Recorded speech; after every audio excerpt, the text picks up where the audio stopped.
एक गांव में सुंदरम्मा नाम की एक अमीर औरत रहती थी।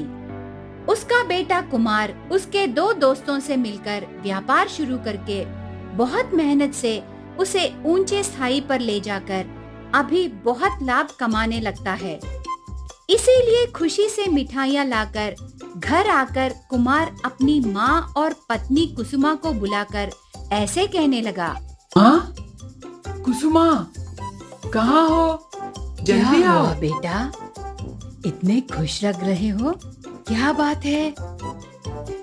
ऐसे पूछने पर कुमार उसकी खुशी को माँ और उसके पत्नी से ऐसे बांटने लगा।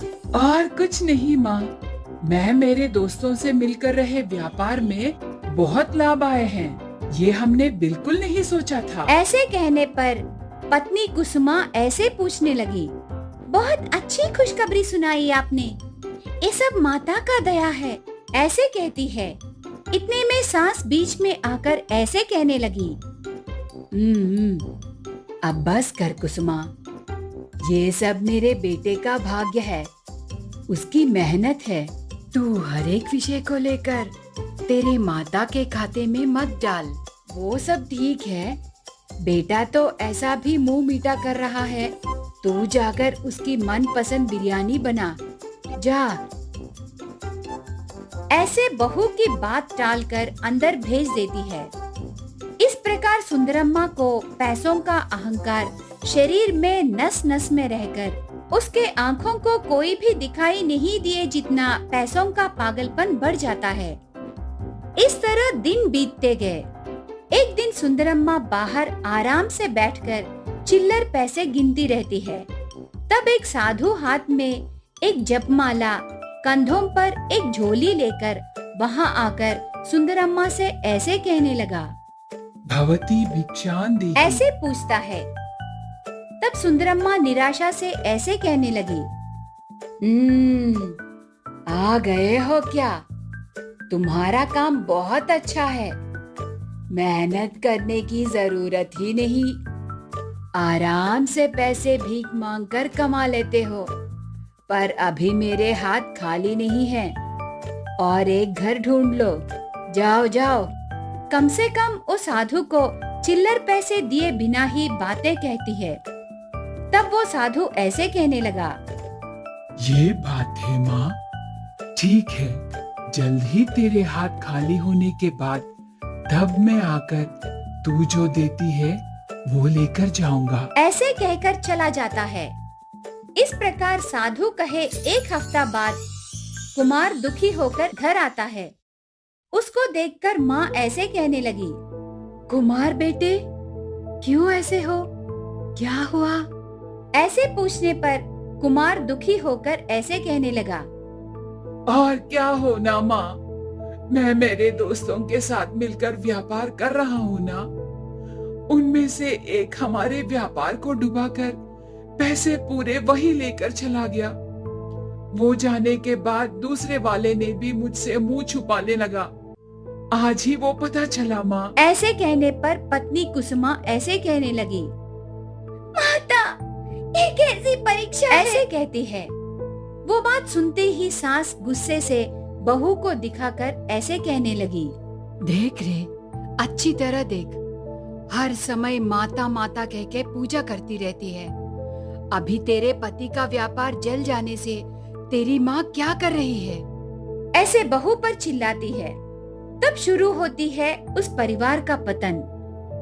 बेटे का व्यापार ऐसे नुकसान में जाने से माँ के नाम पर रही संपत्ति तूफान की तरह हवा में उड़कर आंखों के सामने ही पिघल जाते हैं। आखिर में उस परिवार का घर भी चले जाने पर एक झोपड़ी में रहने लगते हैं। घर में तीनों कूली का काम करके दिन में 2 बार पेट भरने की स्थिति भी नहीं रहती। ये सब कठिनाइयां देखने पर सुंदरम्मा की आंखें सर के नीचे उतरते हैं। भूख की तड़प उसके अहंकार को पिघला देती है। ऐसे समय एक बार फिर से वो साधु आकर ऐसे कहने लगा। भवती भिक्षान देहि। हो, तुम हो क्या माँ? लगता है अभी तेरे हाथ खाली हैं। क्या भिक्षा डालोगी? ऐसे कहता है।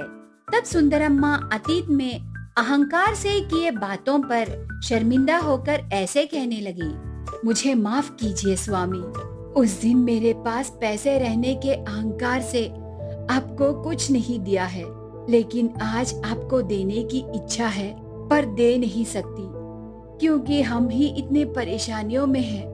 आखिर आस पड़ोस के घरों से चावल लाकर चावल का पानी पी रहे हैं। ऐसे कहती है। इतने में बहू आकर उसके हाथों से थोड़ा चावल लाकर ऐसे कहने लगी, ये लीजिए स्वामी, अभी तो ये चावल ही आप भिक्षा में लीजिए, जब हमारे पास रहेगी तब आपको हम बहुत ज्यादा देंगे। ऐसे कहती है। तब सांस को विषय पूरा समझ में आकर जिनके पास देने का विचार रहता है वो उनके पास जितना है उतना देने का प्रयत्न करते हैं। इतने में वो साधु ऐसे कहने लगा, नहीं माता, मैं तुमसे भिक्षा नहीं ले सकता, किसी न किसी दिन तेरे सास के हाथों से ही भिक्षा लूंगा। ऐसे कहकर साधु चला जाता है। इस तरह चल रहे समय और ज्यादा कठिनाइयों में कटने लगता है। ऐसे समय में सांस को एक कचरे के डब्बे के ऊपर थोड़ा सा झूठा खाना मिलता है। उसे खाते समय एक कुत्ता उसी आहार को खाने के लिए देखते समय सांस उस कुत्ते के ऊपर रहम करके ऐसे कहने लगी, क्या रे, तुझे भी भूख लगी है क्या? आ, यही दोनों मिलकर खाते हैं। ऐसे कहकर उनमें से आधा खाना उस कुत्ते को रखकर बाकी वो खाकर शाम को घर चली जाती है। घर पहुंची थोड़ी देर बाद वो कुत्ता उसके मुंह से एक जपमाला लेकर सुंदरम्मा को देता है। उसे देखकर सुंदरम्मा मन में ऐसे सोचने लगी, ये क्या? ये कुत्ता किसी का जपमाला लाकर मुझे दे रही है, पता नहीं किसका है। ऐसे सोचते समय वो साधु उस कुत्ते को ढूंढ कर आता है। वो कुत्ता सुंदरम्मा को जपमाला देना देखकर, यहाँ लाई हो क्या ये जपमाला? ऐसे कहता है, ये जपमाला क्या आपका है स्वामी? ये लीजिए। उसे देते समय साधु ऐसे कहने लगा, नहीं माँ, ये जपमाला माता ने मुझे आशीर्वाद देकर दिया है। इतने दिन मेरे पास थी, लेकिन अभी इस कुत्ते के द्वारा शायद माता ने तुमको भेजी है, इसीलिए आगे से ये तुम्हारा है। शायद माता को विश्वास हुआ कि तुम में बदलाव आया है, आगे से तुम्हारी परेशानियां मिट जाएंगे। ऐसे कहकर वहाँ से चला जाता है। ऐसे वो साधु जाते ही एक बड़ा कार आकर उस घर के सामने रुकती है। उसमें से कुमार का बिजनेस पार्टनर उतरकर सुंदरम्मा से ऐसे कहने लगा, आंटी, कुमार नहीं है क्या? ऐसे पूछता है। सुंदरम्मा अंदर रहे कुमार को बुलाने पर वो बाहर आता है। तब उसका दोस्त ऐसे कहने लगा, मुझे माफ करो कुमार, हमारा दोस्त हम दोनों को डुबाकर जाने पर उसे ढूंढते ढूंढते मुझे तुम्हें बोले बिना ही जाना पड़ा। किसी भी तरह उसे पकड़कर पुलिस को सौंपकर हमारे पैसे पूरा वापस लाया। अब हम फिर से हमारे व्यापार को शुरू कर सकते हैं। ऐसे कहने पर सुंदरम्मा का परिवार खुशी से झूम उठता है। तब बहू ऐसे कहने लगी, अभी क्या कहते हो सासू माँ? माता को हमारे ऊपर नाराज नहीं है करके क्या मैं विश्वास करूं? ऐसे चाहत से कहती है। तब सुंदरम्मा ऐसे कहने लगी, ये कैसी बात कर रही हो बहू? तेरी भक्ति ने ही इतने दिन हमें बचाया है। तेरे पुण्य के वजह से ही हमें इतने दिन थोड़ा सा खाना तो मिला। आगे से मनुष्य के ऊपर पैसों का अहंकार नहीं, रहम और अच्छाई दिखाती हूँ। मुझे बुद्धि आई। ऐसे कहती है। उस दिन के बाद धीरे धीरे वो परिवार सुधर कर पूरी तरह से परेशानियों से बाहर आकर पहले की तरह जीवन बिताने लगा।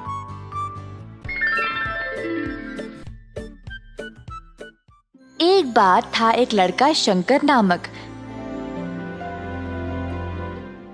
जो अपनी माँ सबिता और बहन गुनिया के साथ थारेश्वर के गांव में रहता था। शंकर के पिताजी का देहांत उसके बचपन में ही हो चुका था। तब से शंकर की माँ ने ही घर के लिए पैसे कमाने की जिम्मेदारी उठाई। सबिता ने बहुत मेहनत की अपने बच्चों का पालन पोषण करने के लिए। पैसों की कमी की वजह से शंकर ने स्कूल छोड़ दिया और अपनी माँ के साथ काम करने लग गया, पर उन्होंने गुनिया की पढ़ाई को नहीं रोका। सबिता इमारतें बनाने वाले साइटों पर मजदूरी का काम करती थी। शंकर भी जो अपनी माँ के साथ काम पे जाने लगा, उसने देखा कि ये माहौल कुछ अलग और अनोखा था। कैसे ईंटों को जमा करके सीमेंट भर के दीवारें चढ़ाई गई जा रही थी, कैसे रेत और सीमेंट को मिलाया जा रहा था, फिर पूरे दीवार पर सीमेंट लगाया जा रहा था, फिर सूखे सीमेंट को जमाने के लिए पानी डाला जा रहा था और अंत में रंग लगाया जा रहा था। ये सब शंकर को बहुत पसंद आया। घर जाने के बाद, माँ, मुझे इमारतें खड़ा करने का तरीका बहुत पसंद आया। सच में बेटा? फिर क्यों ना तुम रोज मेरे साथ आ जाओ, सिर्फ काम के लिए नहीं, सब कुछ सीखने के लिए भी, और ताकि तुम एक दिन एक बड़े बिल्डर बन जाओ, है ना? हाँ माँ, मैं वादा करता हूँ। उस दिन से शंकर हर एक काम को गौर से देखने लगा। उसने जल्दी सब कुछ सीख लिया। शंकर को इस काम में बहुत दिलचस्पी हो गई और इसी कारण वह अपना सारा काम जल्दी जल्दी खत्म कर देता था। बाकी के सारे मजदूर शंकर की कला को देखकर हैरान रह गए। सब लोग उसकी बहुत तारीफ करते थे और उसकी माँ को भी अपने बेटे पर बहुत गर्व महसूस होता था। इसी तरह शंकर ने 4 साल तक मन लगाकर काम किया। इसी दौरान शंकर की माँ की तबीयत अचानक से खराब हो गई और वह काम पे जाना बंद कर दी। अब शंकर अकेला था, जिसको बीमार माँ को भी संभालना था और अपनी बहन की पढ़ाई को भी। सेटों पर कमाई उनके लिए काफी नहीं थी, तो शंकर ने सोचा कि वह खुद का कंस्ट्रक्शन का कारोबार शुरू करेगा। माँ, कब तक मैं मजदूरी का काम करूंगा? अगर हमें हमारी समस्याओं को समाप्त करना है तो मुझे लगता है कि मैं खुद का कारोबार शुरू कर लूं। मेरे बच्चे, ये तो बहुत ही अच्छा विचार है, पर पैसों के बिना कोई काम शुरू कैसे करोगे? मेरे पास एक योजना है माँ। मैं चंपकलाल सेठ के घर पर काम कर रहा था। उन्होंने मेरा काम देखकर बोला कि वो मुझे जब भी जरूरत हो तब वो मेरी मदद करेंगे। अब उनके घर का काम अधूरा रह गया है। मैं उनसे पैसे लेकर उनका काम खत्म कर दूंगा। तुम बहुत बुद्धिमान और कलाकार हो बेटा। जाओ और सेठ साहब से बात कर लो, देखते हैं क्या होगा। शंकर चंपकलाल के पास जाकर अपनी योजना के बारे में उनको बोलता है। अरे बेटा, इतनी कम उम्र में तुम्हें बहुत कुछ सहना पड़ रहा है। मैं तुम्हारी मदद जरूर करूंगा, पर ऐसे काम करने के लिए तुम्हें कम से कम 10 बंदों की जरूरत है। तुम कहाँ से ले आओगे? सर जी, मैं कुछ लोगों को जानता हूँ, एकदम सही काम करते हैं और ईमानदारी से, वो भी कम पैसों में। आजकल ऐसे लोग कहाँ पे मिलेंगे शंकर? मैं और मेरी दोस्त बहुत सालों से मजदूरी का काम कर रहे हैं साहब। हम दिन भर काम करके भी ये लालची बिल्डर लोग हमें ठीक से पैसे नहीं देते थे। ऐसा बहुत सारे लोग ठोकर खा रहे हैं सर जी। अगर मैं उनसे बात करूंगा तो हम जरूर एक साथ हाथ जोड़कर काम कर सकते हैं। ये सब तो ठीक है बेटा, पर किसके घर पे काम शुरू करोगे? सर जी, आपका काम भी तो कब से रुका पड़ा है। मैं आपके घर पर काम शुरू करूंगा। मैं आपके घर का काम देखते ही देखते खत्म कर दूंगा, देख लेना।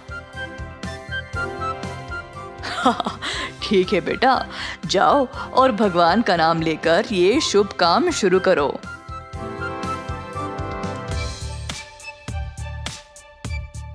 शंकर अपने मजदूर दोस्तों के पास गया और उनको इस काम के बारे में बताया। सारे दोस्त इस विचार से खुश थे और तुरंत शंकर ने उनको काम के लिए पैसे भी दे दिए। अगले दिन से सबको काम पे लगना था। अगले दिन शंकर के दोस्त आए अपना अपना सामान लेकर।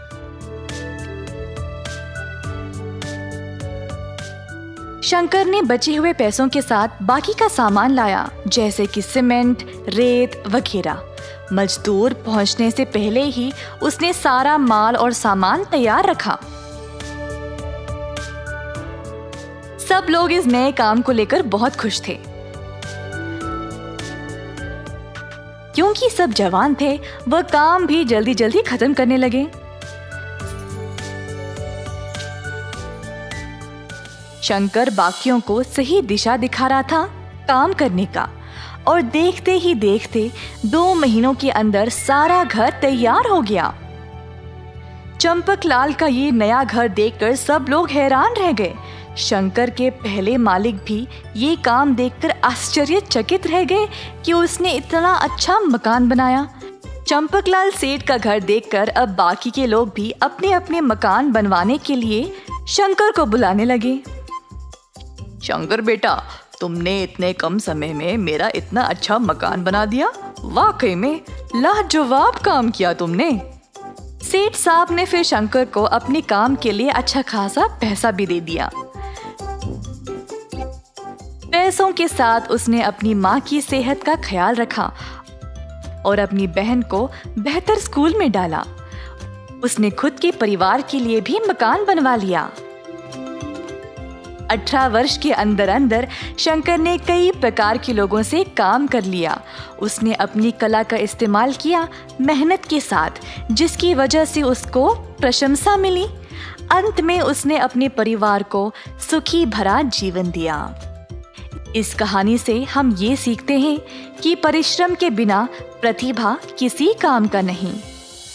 एक बार एक गांव में केतन नाम का एक दूध वाला रहता था।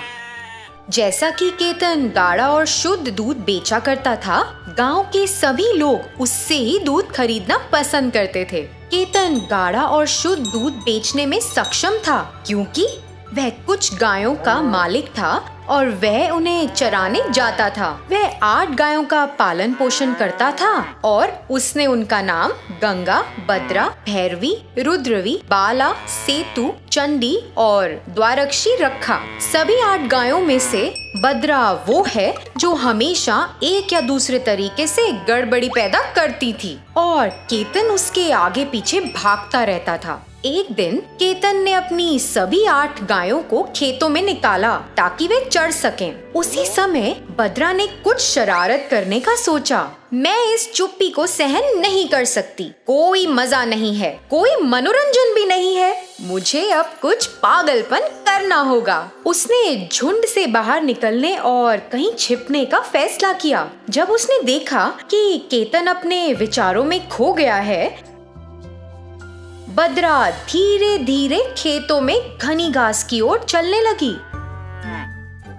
और उसके पीछे छिप गई। जैसे ही सूरज ढलने लगा, केतन ने घर वापस चलने के लिए सभी गायों को एक साथ इकट्ठा किया। जल्द ही उसने देखा कि भद्रा गायब है और चिंतित हो गया। उसने चारों ओर देखा और भद्रा का नाम पुकारना शुरू कर दिया, भद्रा, भद्रा। लेकिन वह बदमाश नहीं मिली। हाँ, ऐसा लगता है कि वह मुझे बहुत पसंद करता है। मैं देख सकती हूँ कि वो मेरे बारे में कितना चिंतित है। मुझे लगता है कि ज्यादा हो गया। मुझे उसके पास जाना चाहिए। भद्रा धीरे धीरे झाड़ियों से बाहर आई और कुछ ही दूरी पर वो केतन के सामने जा खड़ी हुई। जैसे ही केतन ने भद्रा को देखा, वह बहुत खुश हो गया और उसे गले लगा लिया। बाद में वह सभी गायों को एक साथ घर ले गया। जब वे घर पहुँचे तो केतन ने सभी गायों को बांध दिया और चला गया। अरे बद्रा, तुम खेतों में कहाँ चली गई थी? अरे इस कारण हम सब बहुत चिंतित थे। हाँ, मैंने सब कुछ देखा। इसका मतलब ये है कि तुमने ऐसा जानबूझ के किया? हाँ, मैं बस ये जानना चाहती थी कि वह मुझे कितना प्यार करता है।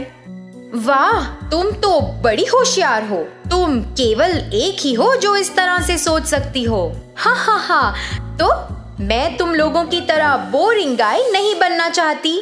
कभी कभी हमें मस्ती के लिए इस तरह की चीजें करनी पड़ती हैं। बद्रा की राय से हर कोई हैरान हो गया।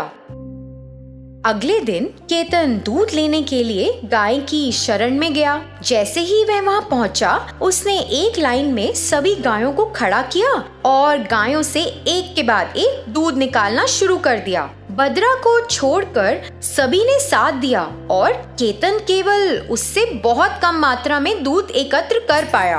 अरे ये क्या है? बद्रा को क्या हो गया? वह इन सभी गायों के साथ रहती है और खाती भी है। मैं इन सभी गायों की बराबर देखभाल करता हूँ, लेकिन ये बदमाश दूसरों की तरह दूध की अच्छी मात्रा क्यों नहीं दे रही है? वो दूध बेचने गांव गया। दूध बेचकर जो भी पैसा कमाया, उससे वो बद्रा के लिए कुछ अनाज और मकई खरीदने के लिए गया ताकि बद्रा अच्छी मात्रा में दूध दे सके। उसने ये सब एक बाल्टी में निकाला। फिर केतन उसे वहां छोड़कर अपने घर में चला गया। उसी क्षण सभी गायें बद्रा के पास आईं और पूछने लगीं, आहा, तुम कितनी होशियार हो। तुम उसे सुबह अच्छी मात्रा में दूध नहीं देना चाहती थी ताकि वह तुम्हें सभी प्रकार के विशेष अनाज और मकई खिला सके। हाँ, कौन उस उबाऊ घास को रोज खाएगा? इसलिए मैंने थोड़ा बदलाव के लिए ऐसा किया। तुम इतनी होशियार कैसे हो सकती हो? क्या तुम अपने चतुर दिमाग का उपयोग करके हम पे भी उपकार कर सकती हो क्या? हाँ, तो मैं क्या करूं? हम सभी सुंदर बांसुरी संगीत सुनना चाहते थे। जैसे ही द्वारक्षी ने ऐसा कहा, बाकी गायों ने उत्साहित होकर कहा, हाँ, हम सुनना चाहते हैं। अरे हम सुनना चाहते हैं। ठीक है, आप इसे सुनना चाहते हैं, बस इतनी सी बात है। फिर आपको एक काम करना होगा। जब हमारा मालिक अगली बार हमें खेतों में ले जाएगा, तो किसी को भी घास नहीं खाना है। तो इससे हमारे मालिक को शायद बांसुरी बजाने का विचार आ जाए। हाँ, ठीक है, जैसा आप कहेंगी वैसा ही करेंगे। उसी दिन शाम को केतन सभी गायों को खेत में ले गया, क्योंकि सभी गायों ने योजना बनाई थी कि वे घास नहीं खाएंगी। केतन ने उस पर ध्यान दिया और उन्हें घर वापस ले आया। उस स्थान पर जो भी अनाज बचा था, उसने उसे सभी गायों को समान रूप में वहां पर परोस दिया। यह 2 दिन तक चला। तीसरे दिन केतन वहां शरण में बैठ गया। वह चिंतित था और सोच रहा था कि कैसे इस समस्या का समाधान करें। लगभग पिछले 3 दिनों से गाय कुछ भी नहीं खा रही हैं। ऐसा क्यों हो रहा है? मैं उन्हें अनाज और मकई बार बार नहीं खिला सकता हूँ। ऐसे तो वे अच्छी मात्रा में दूध भी नहीं देंगी, और अगर इस तरह से चलता रहा तो मैं क्या करूँगा? जब केतन सोच रहा था, उसकी पत्नी सरस्वती उसके पास आई। जी, क्या हुआ? आप किस बारे में चिंतित हैं? अरे, जब मैं उन्हें चराने ले गया तो गायों ने घास नहीं खाई। यदि वे ऐसा करती रहेंगी तो हमें गुणवत्ता वाला दूध नहीं मिलेगा। हम दूध नहीं बेच पाएंगे और इससे हमारे जीवन पर असर पड़ेगा। अपने पति की बात सुनने के बाद वह विचारों में खो गई और अचानक कहा, जी, आप एक काम करें, उन्हें मैदान में ले जाएं और एक बांसुरी बजाना शुरू करें। मुझे यकीन है कि वह घास खाना शुरू कर देंगी। आहा, मुझे लगता है ये सही है सरस्वती। अगले दिन केतन गायों को खेत में ले गया और बांसुरी बजाने लगा। सभी गायों ने बहुत खुश महसूस किया और खाना शुरू कर दिया। मैदान में वापस आने के बाद सभी गाय खुशी से एक स्थान पर एकत्रित हो गईं और गंगा ने बद्रा से पूछा, बद्रा, ये सब तुम्हारे कारण है। हम सब बहुत बहुत आभारी हैं। अब मेरा एहसान चुकाने की आपकी बारी है। हाँ तो हमें बताओ। मैं कल दूध नहीं दूंगी। मुझे इसके लिए तुम्हारी मदद चाहिए। हर कोई उससे सहमत था। और अगले दिन जब केतन दूध निकालने के लिए आया तो सभी गाय चौकन्नी हो गईं। केतन आया और एक लाइन में सभी गायों को बांध दिया और अपना काम शुरू करा। जब केतन गंगा से दूध ले रहा था तब बद्रा दूसरी स्थान पर खड़ी थी। जब उसने दूध निकाला तो बद्रा अपने स्थान से तीसरे स्थान पर चली गई। केतन का इस पर ध्यान नहीं गया। उसने सिर्फ एक के बाद एक दूध लेने पर ध्यान केंद्रित किया। अरे बद्रा, तुम कितनी चालाकी से बच निकली। तुम बहुत बहादुर हो। मगर मुझे संदेह है, जब उसने सभी को एक लाइन में बांध दिया, क्या उसने तुम्हें नहीं बांधा? तुम उससे कैसे बच गई? हाँ, तुमने ऐसा कैसे किया? मैंने वही चाल चली।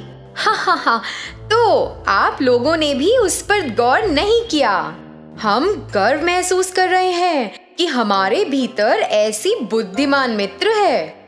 लेकिन हम अपने मालिक को कैसे धोखा दे सकते हैं जब वो हमारा बहुत अच्छे से देखभाल कर रहा है? हाँ, ये सच है। वह हम सभी के लिए बांसुरी बजा रहा है और वह हमें अच्छा स्वस्थ भोजन खिलाता है। ऐसे व्यक्ति को धोखा देना सही नहीं है जो हम सभी की इतनी अच्छे से देखभाल कर रहा है। सभी गायों ने एक साथ कहा, हाँ, ये सही है। क्या बद्रा, तुम चुप क्यों हो? मैंने आप लोगों को इसी बारे में बताने के लिए सोचा था। किस बारे में? अब से हमें उस पर कोई गड़बड़ या किसी तरह का बोझ नहीं डालना चाहिए। ऐसा क्यों? क्या तुमने भी इस बारे में सोचा क्या? मेरी कुछ इच्छाएं थी और मैंने उन्हें सच कर दिया। दोस्तों, मेरी मदद करने के लिए बहुत बहुत धन्यवाद। अब से उसे परेशान नहीं करेंगे।